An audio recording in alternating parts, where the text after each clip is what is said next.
advertising, yeah. And welcome to another episode of the Red, White, and the Blues podcast. I'm Daniel. He's my main pro Weird. Chacho Nacho. Yeah, it's already been a crazy night, and it's gonna probably Yeah. get crazier.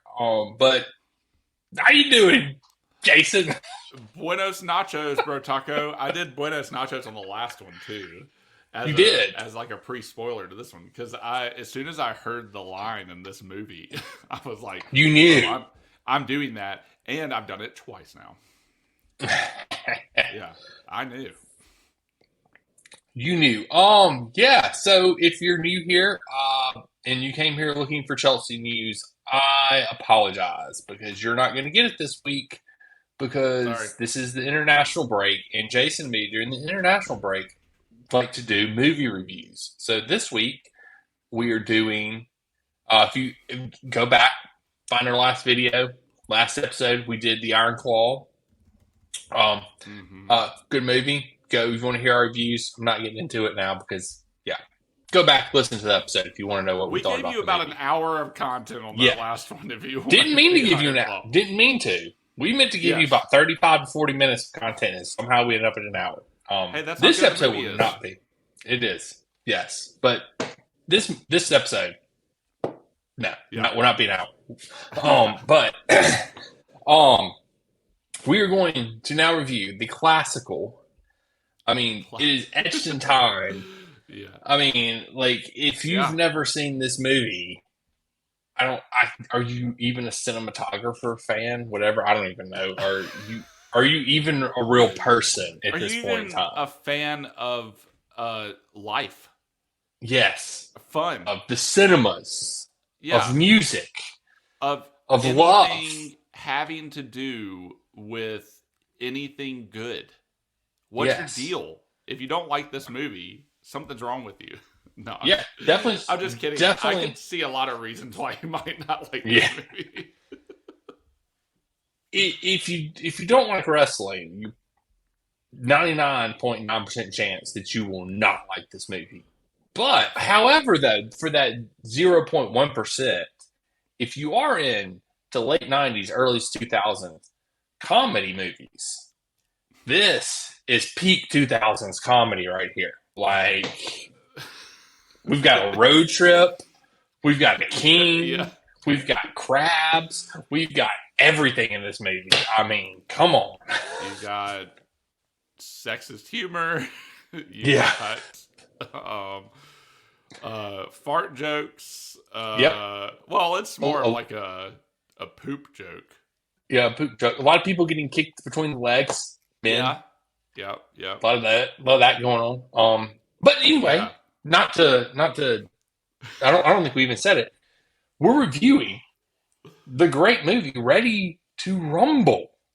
I mean, starring classic David Arquette.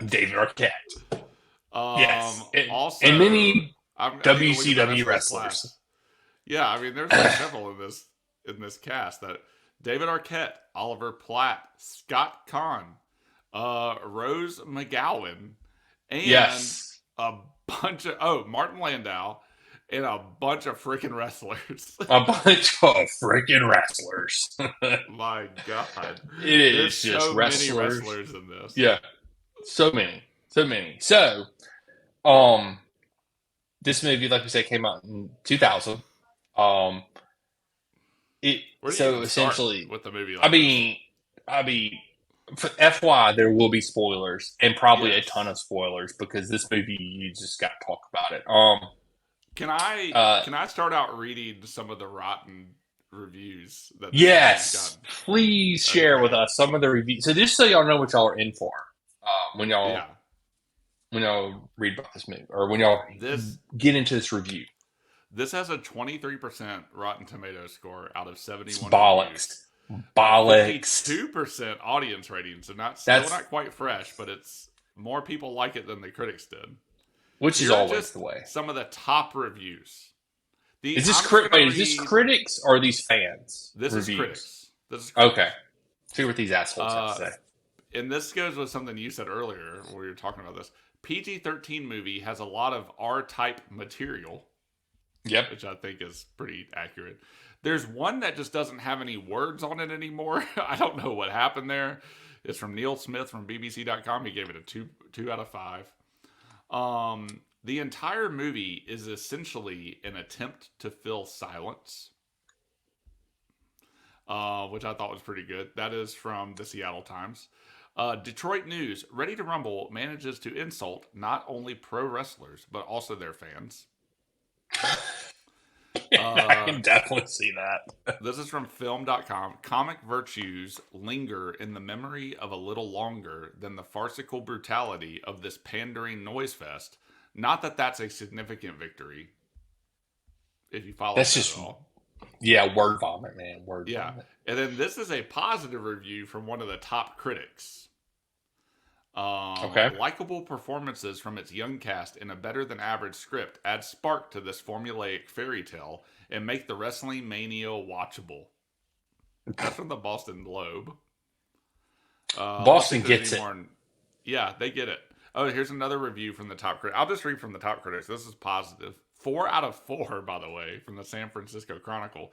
Isn't That might be worth the stretched price a of little bit. admission, even for wrestling fans, but somehow it got a 4 to 4. I imagine that's not To be accurate. Yeah. A pile driver to the brain, incessant and very raw potty humor. Platt is a good comic actor, and I have liked him in a lot of movies, but here he is not well used. That was Roger Ebert. Moronic and insulting. That was Entertainment Weekly. Unless wrestlers play wrestlers is your cup of tea, better plan on saving the pennies for the WWF's next pay-per-view special instead. They were expensive back in the day, still are probably. Yes, they were. Toilet humor farce, proud of its own crudeness. I would agree with that, actually. I would agree 100% with that. Ooh, here's some more positive ones. A work of deviant genius, a hilarious hog wallow in juvenile mindlessness with a gentle spirit of self-mockery and a heart of gold. This review, bizarre yet popular. And the most amazing thing about Ready to Rumble is how bad it isn't. So anyway, there's some interesting takes on this movie, mostly bad. Mostly bad. But I'm here to tell you that this movie is mostly good. And maybe it's just because I'm coming from a nostalgic point of view, and there's something about raunchy early 2000 comedy movies that, like, it is like we were talking about it before we got on this podcast, and Jason's like, "There's no way they can make this movie nowadays." It's like 100% no way they can make this. But there's this like section between like 97 and like maybe 2003 that is just some of the best comedy movies because they did not give a crap about what they put in these movies. It was just like, how far can we push the envelope? Like the Road Trip with Tom Green, like just the craziness that happens in that movie, like how far they push the envelope in that movie, and like American Pie. Like, just all these movies that happened during that time where they just continually push the envelope. This is not near on that scale. No. But from somebody who loved wrestling at the time and still loves wrestling to this day, and for somebody who loves that genre of late 90s, early 2000s comedy movies, it is right up my alley. And in no way, shape, or form do I think this movie is a cinematic masterpiece and good in a cinematic way. No, yeah. But from a nostalgic kid who grew up watching wrestling, this movie is fantastic. Yeah. Yeah. I agree with that. Like, this movie is very is very fun. Yes, that's go it. Down memory lane. And it's just fun in general. But it's like, yeah, it's stupid to be stupid, and they know that. Yeah. And so they just lean into it. And there is a charm about a movie that does that I like am okay with. Like, if a movie understands how dumb it is in the beginning, then I'm on board. I've already sucked in. And this movie fully understands how stupid it is. And it does, like, poke at this idea of fandom that I think is a little prescient. But yeah, overall, it's just really stupid, dumb Yeah. fun where they're trying a lot of jokes and only some of them stick, but Yeah. because it's nostalgic and because nostalgia is a crazy drug, but also because it is like this fun time when we were like really into wrestling. Like it's Hmm. very much like easy to watch in a lot of ways for It at least is. me personally. And there's going to be a subset of people that I think this movie appeals to. Oh, 100%. Like this is not a mass audience movie. This is a particular subset of Mm-hmm. people. Um, and that's it. Like in if you're not in this subset of people, like if you probably did not watch early 2000s wrestling or Mm-hmm. late 90s, early 2000s wrestling, you would probably hate this movie because Yeah. it is dumb. Like Jason said, it is legit dumb. But I love it. I love every Yeah. minute of it. Like It literally one of the loves it loves the wrestling aspect. It leans into the oh wrestling yeah, aspect where the Iron Claw didn't really lean into wrestling right, aspect. This movie, that's its only shtick. That is yeah, the thing that's it. that drives the movie is how many wrestlers can we get in this at Yeah, one time? yes.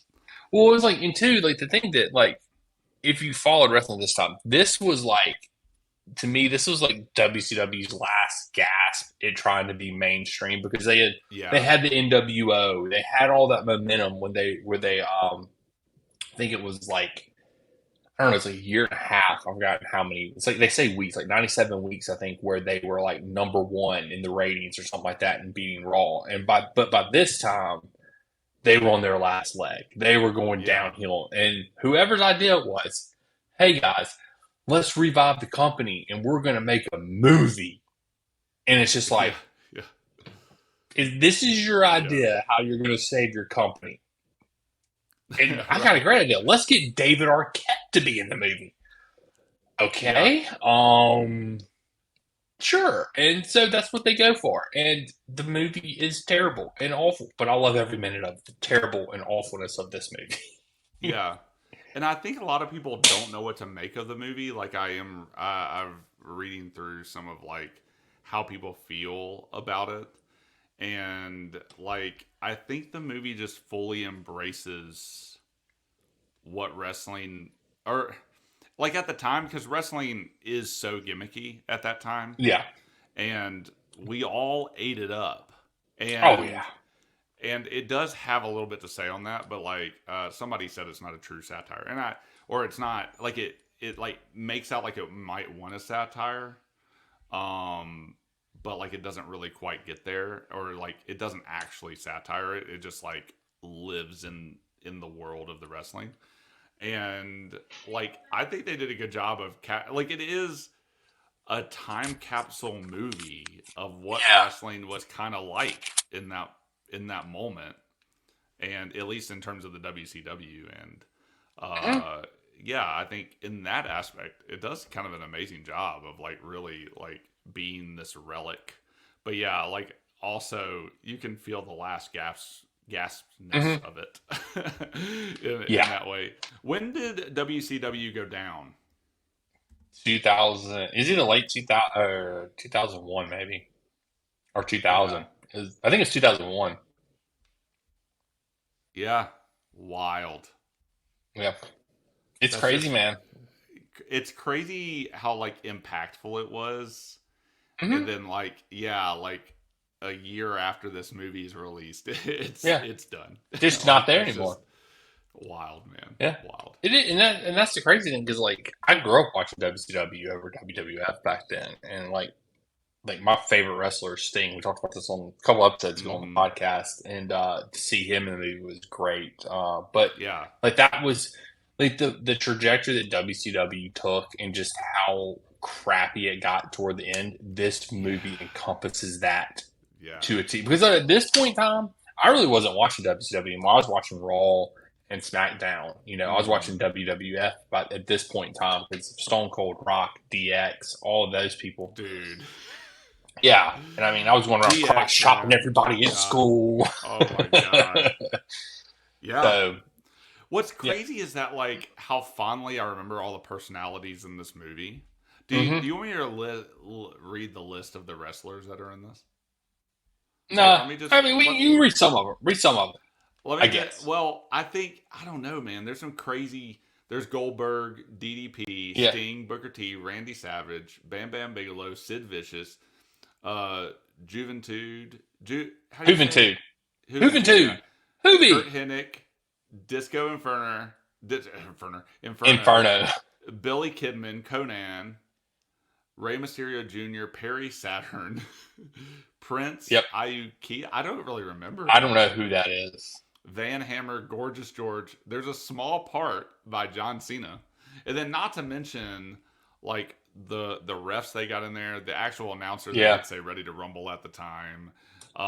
Some of the actual wrestling the wrestling announcers, Tony Schiavone and Mike Tenay, they were both in Eric it. Bischoff was supposed to be in on it, like in this movie at some point. I don't know. They got a lot of people in, and I think that was their stick was, hey, yeah, come watch these wrestlers act. Yeah, it was. Which I don't think it like works to varying degrees. But I do think that like getting Oliver Platt and Martin Landau in this film is kind of a coup. Like I don't understand how they got, because they're good. Like they're both, like the guy who plays Sal Bandini, Martin Landau. You're not including David Arquette in that, Jason? David Arquette. Okay, I am a huge David Arquette fan, and the dude had his moments. Like his moment in time, like around this time. Yeah. But yeah, I mean, David Arquette is funny, but he is like at his most over the top in this movie. And, so over the freaking top. But like he's not regarded as like a good, like, like you know, like the really good actor, which I think David Arquette is great.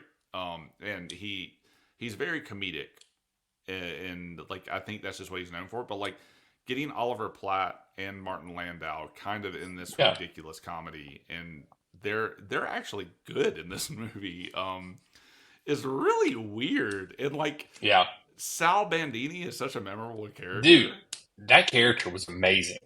I mean, it's wild. And then the King, like Oliver Platt just like leans into like and there's a lot of Southern stereotypes there. Oh God, but he comes from the trailer park, you know, all that good stuff.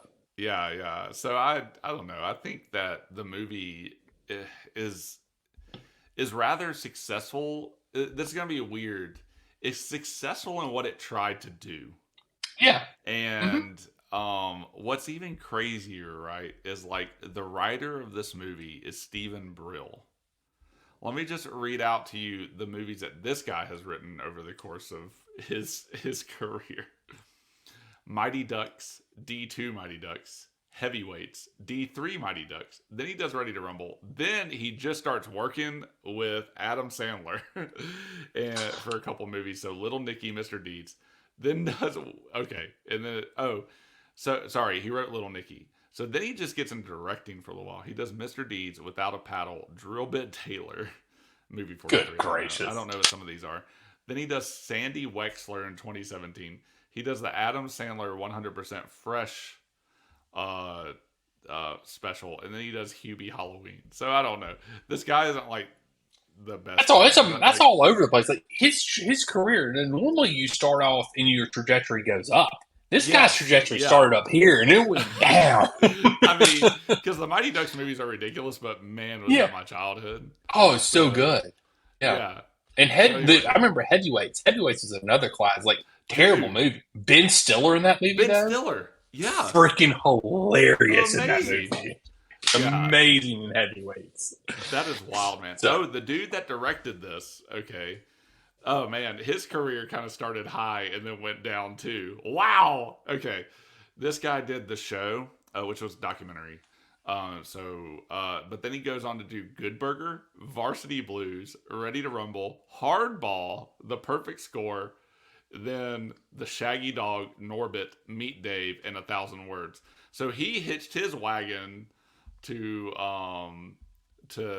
downward spiraling Eddie Murphy movies. Yeah. He was on a good trajectory with like Hardball.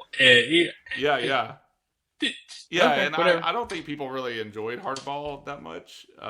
I liked Hardball. I thought it was good. I liked it too. But anyway, this movie they made it for $24 million and it only made 12 at the box office. So Sounds about right. Sounds that's about not right. good. Yeah. But Yeah, I I don't know think what I was trying to here's the prove with that, but yeah, you go ahead, here's the sir. thing about this movie. The thing that makes this movie is the dialogue. Because it is just so absurd, so over the top. Just like it's just like it makes me laugh, but like Yeah, it would make people in today's world cringe if they went back and watched this movie just because right, like right. that's the way the world is now. I mean, literally, it's like they're just sitting there. Like when they're doing their promo at the beginning, he just calls him a boob. And I don't know why. I Yeah. just think that's hilarious. He's like, "You boob," and I just started laughing. Like it's stuff Yeah. like that. And then when they're sitting on the back of the truck full of ash juice because they're Yeah. they're septic tank people, and he hands them the bracelet. Like people will not Yeah. understand this. You and me get this because we grew up Mhm. and like we were in the religious world when this happened. But he hands them the bracelet about what would King do. And I'm Yeah. just like, And I was like, oh I man, want one of those. I yeah, want one I of those want one of so those. bad. I want one too, man. What would King do? And it's just like it was so. It's just like all this stuff, man. That's I don't know, man. It's just like the Yeah. line, the Yeah. crazy dialogue, the over the top stuff. Um, Yeah. it's just crazy, man. Yeah, some of these quotes are just insane. Like Gordy and Sasha, right? Gordy says, Buenos nachos. I didn't know you know Spanish. Yeah, I took it in high school a bunch of times.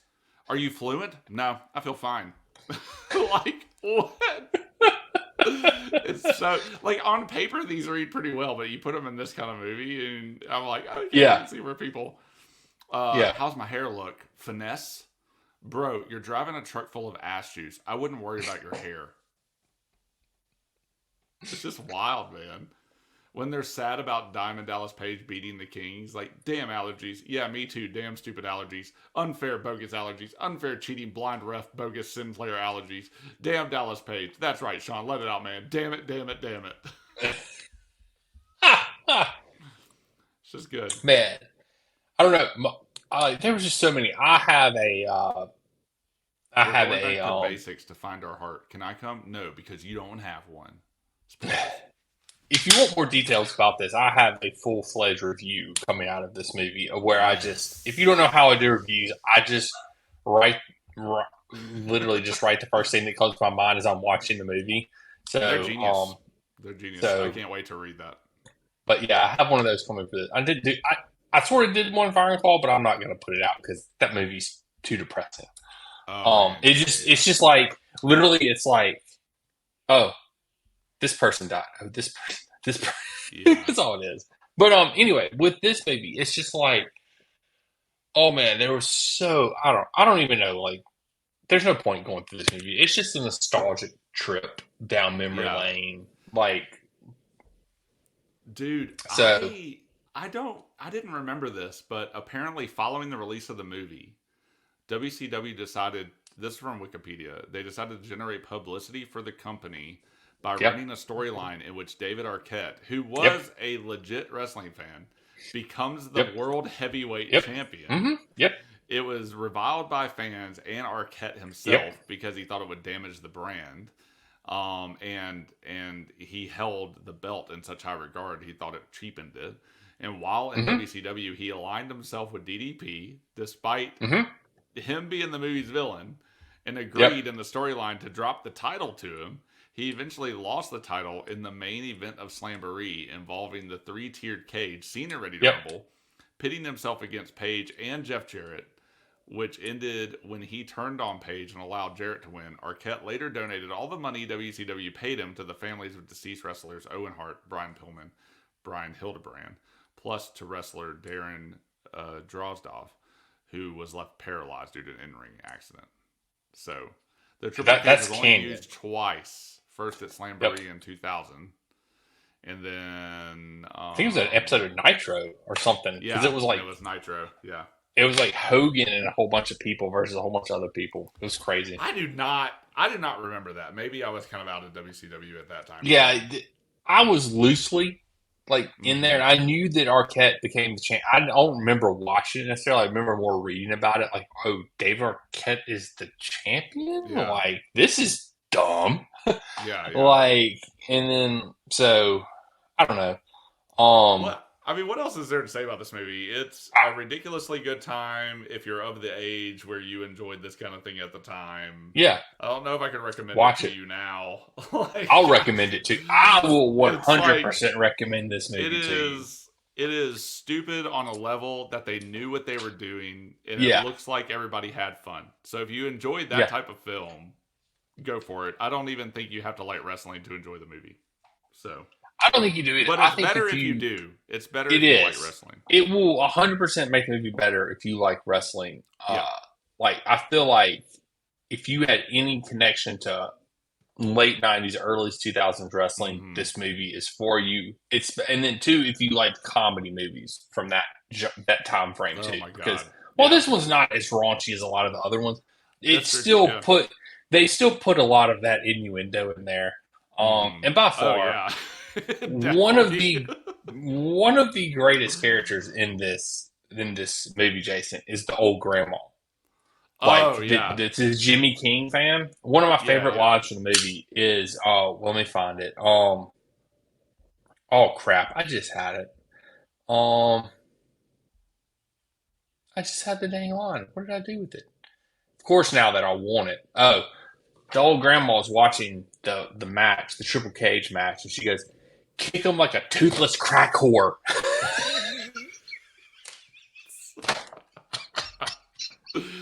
Oh my God. Yeah, you're right. You could not get away with that now. But it's an old lady, like 90-year-old lady saying that. And that's what makes it funny to me. It's not necessarily the line itself. It's funny. It's the fact that it's a 90-year-old woman in this wrestling gear, like in front of her TV, watching the baby, kick him like a toothless crack whore. Yeah, she's like dressed in leather. Yes. Yeah. See, this is what...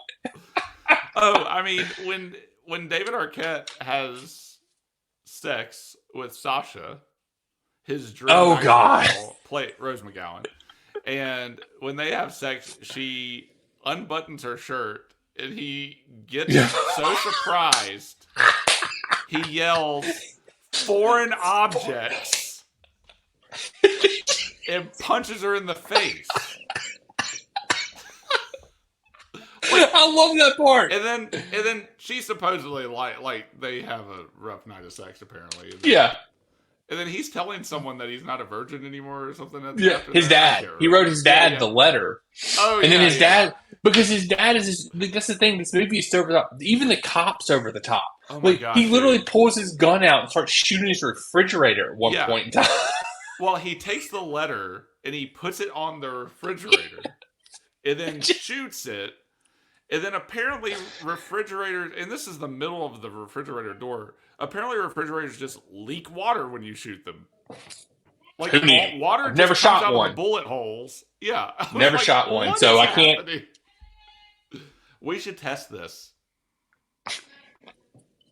Yes, I can see my wife, "Hey, babe, we're going to get the gun. We're going to take it out. We're going to put a postcard on the refrigerator. We need to shoot it, though. To see if it sprays water everywhere." Yeah. Sure, she's thrilled with that. But and then like when they first meet the king, and he's like giving them this BS story about his family. Oh yeah, and he's like, "Yeah, my son's in a wheelchair, and my parents are dead." And they're like, "Well, we met your son. And he's not in a wheelchair." He's like, "Oh my God, it's a miracle. It's a miracle." And your parents are alive. Whoa! Like, what is he like? But he's like, "I'm a truly blessed man." Yeah. That's the humor you get from this film. Yeah. And not only to mention that, if you were into, I thought this was just another touch, early 2000s white trash rock music, as I like to call it. Limp Bizkit, Lit, Rock. Kid Rock. You'll love this movie. What's because crazy all is of that the them are in it. soundtrack will like play parts of those songs at Yeah. different points through the movie throughout the entire movie. So you will hear parts of My Own Worst Enemy the entire time. You'll hear parts of Ball with the Ball the entire time. Like at different points in the movie when they were like, they're kind of driving away now. We need like a good, guitar, like crappy guitar riff. And then they just play Lit. And you're like, what is happening? That's the part I was talking about. Like when they were like did that, I was like, what song is this? Like, okay, no, why? Nothing makes sense in this movie. It doesn't, but it's great. Just enjoy it. That's it. Yeah. That's all you need to know. David Arquette plays the cop again. He's really good at that role. Yeah, he does. He's a cop. He's a cop. Yeah. Just as dumb as Dewey is. So, what a trip down memory lane. That's what this movie is. It is a trip down memory lane. But yes. So, what would you rate this one, Jason? Oh God. I feel let me say this. It is like, am I rating it on cinema scale or am I rating it on? I think this movie deserves two scales. I think cinema scale is going to be way down here. Yeah. Daniel scale is going to be, or nostalgia Daniel scale will be on this end of the spectrum. Cinema scale, Daniel scale. Cinema scale, it's like probably a 2. Oh, you're more generous than I am. I was going to say like 1. Yeah, there are just really, really bad movies, and I don't necessarily think it's a bad movie. True. I just think it's of its time, and with some pretty like heartfelt performances, and production-wise, like they got a lot of wrestlers in it, which I think is like rather impressive. So I mean, it probably is a 1, but like I am gonna give it some 2. I'm gonna give it a 2 just because it. Like, I'm going to give it some props for, like, being able to make this ridiculous movie in the way that they did. That does at least have a little bit of heart. Like, it's not the worst directed thing you'll ever see. It's not the worst written thing you'll ever see. That's true. And it, like, does have a little bit of production value and has some pretty decent actors in it that just, like, go full force into their roles. So I would, for that reason, I think I'd probably give it a 2. Yeah. I mean, you compare everything to The Room. So, like, The Room is here. Sure. It's like, how much above The Room does it get? The Room is incomparable. How do you compare such a thing? Yeah, anyway. I don't know, man. But yes, on Daniel's scale, it's probably like a solid 5 out of 5. I mean, like, that is like that's like my... Like, not childhood, but like coming of agehood. Yeah. That film, that encompasses a lot. This is Jason's coming of age story. Oh my God. I don't know if I go that far, but it's close. Okay. All right. It's close. It's close. It's pretty close. But yeah, I'm with you. I give it like a 1 point. I'll give 1.5 on an actual cinematography scale. More accurate because it's like, I mean, I guess it also depends on how you look at the movie. How over the top were they trying to be? Because if they were trying to be extremely over the top and crazy and just make this movie just outlandish, then they succeeded in that. So it was probably closer to the 2 range. But if they weren't, and it was just bad writing, then it's probably closer to 1. I don't know, somewhere around there. So yeah, but nostalgically, Daniel scale, it's a 5 out of 5. I mean, I can't go wrong with this movie. If you love wrestling, if you do it, if you like early 2000s, it's just nostalgic. Just enjoy it. That's all I'm gonna say. Just go watch it and enjoy it. Don't go in with high expectations. There are none. No expectations. There are none. Just have fun. Just have fun. Yeah. That's all I'm going to say. Yeah. Don't get too offended either. Jesus. Yeah. Just watch it. Don't be offended. Just watch the movie. Don't get offended by stuff. Yeah. Yeah. Real quick. I know Jason's had to go. Predictions for this weekend? I was kind of hoping like the segue would be like, so now that Ready to Rumble's over. I will also just say one thing. It was Okay. really weird watching a movie like The Iron Claw and then watching that, because you and I both did it the same way. Yeah, We both watched we Iron did. Claw first and then Yeah. watched this immediately after. Quite jarring, but I would But say pretty fun to do that. yes, I would say that's the way to do it though. Because after Yeah, the depression that Iron Claw puts you in, you need some good humor yeah, to bring yeah. you out of that depression.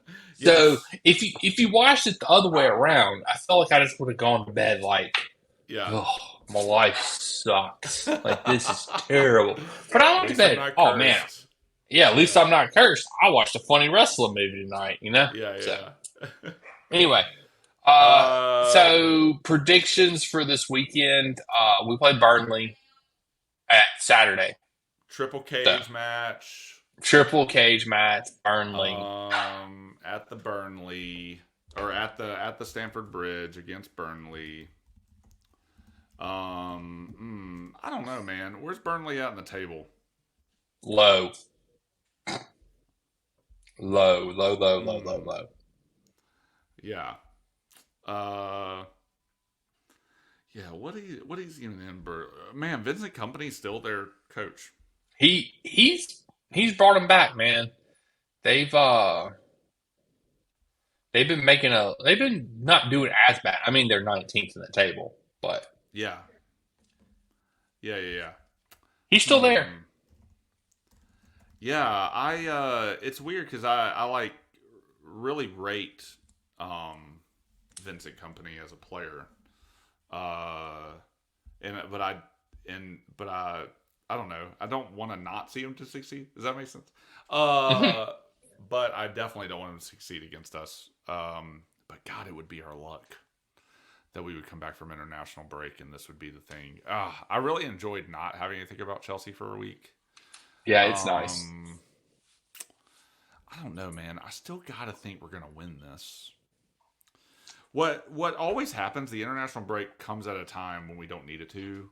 Um, because there were I'll have like a little some moments. momentum, and then Yeah. yeah, So I'm gonna predict a win. I have no idea. It could go either way, especially because once you start getting to this point in the season, and you're playing like some of those, like does Burnley even have a chance?